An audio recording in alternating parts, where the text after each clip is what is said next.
Ngayon, i-discuss naman natin yung classes of corporation. Ano-ano ba yung uri ng corporation? Nahati yun sa iba't ibang common classes. Una, as to membership holdings. Una, merong stock corporation, meron ding non-stock. Kapag stock corporation, nahahati into shares, yung ownership. Tapos, ang tawag dun sa mga tao or owners ng isang stock corporation is stockholders or shareholders. Tapos, dito din sa stock corporation, authorized din sila mag-distribute or mamigay ng earnings nila doon sa mga shareholders. So, basta kapag may stock, may shares, ang isang corporation, stock corporation yun. Ngayon, meron naman, minsan, walang shares ang corporation. Meron lang sila fees. Meron ka lang kailangang bayaran na fee para maging owner. Ganun yun. So, kapag ganun, pag walang shares, non-stock naman yun, non-stock corporation. Ang tawag naman sa owners ng non-stock is members. Yun lang yun. Pag purpose. So, ang purpose, pwedeng public, pwedeng private, pwedeng quasi-public. Kapag public, government. Yan, municipalities, provinces, corporation din kasi yun. Public corporation.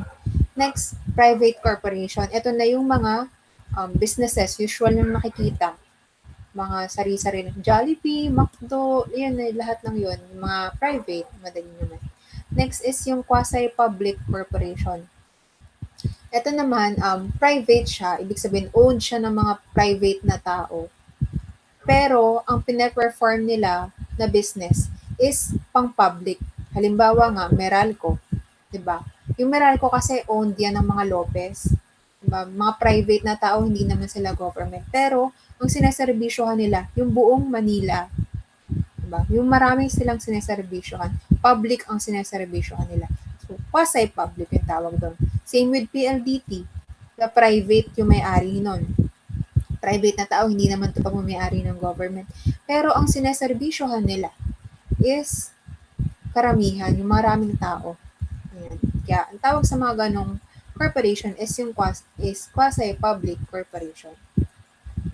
Next is as to compliance of law. So, kapag kompleto yung pinasa mong legal requirements or it has complied with all the legal requirements, ang tawag doon is de jure corporation. So, it exists in both law and fact.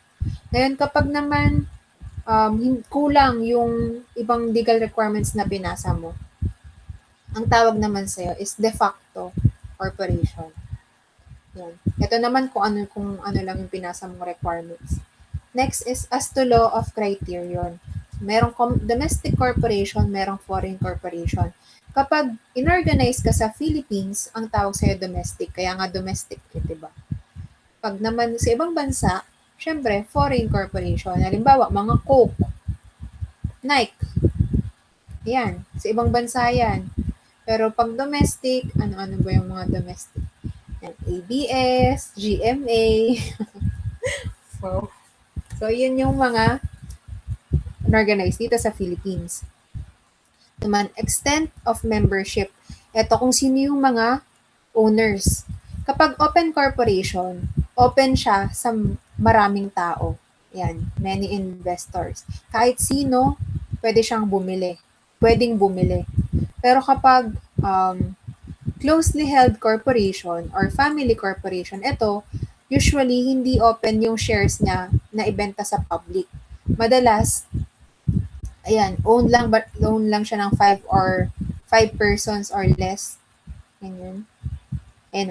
50% or more of its stock is owned by 5% or less. Closely held siya, hindi konti lang yung owners or distinguished yung owners niya. Unlike dito sa open, sobrang daming investors. So, isang example ko dito natatandaan ko si PAR. Ito yung review center, sikat na review center ng CPA. Ayan, closely held corporation. Sila ang may-ari lang nito, silang mga Valix. Ayan, ganun.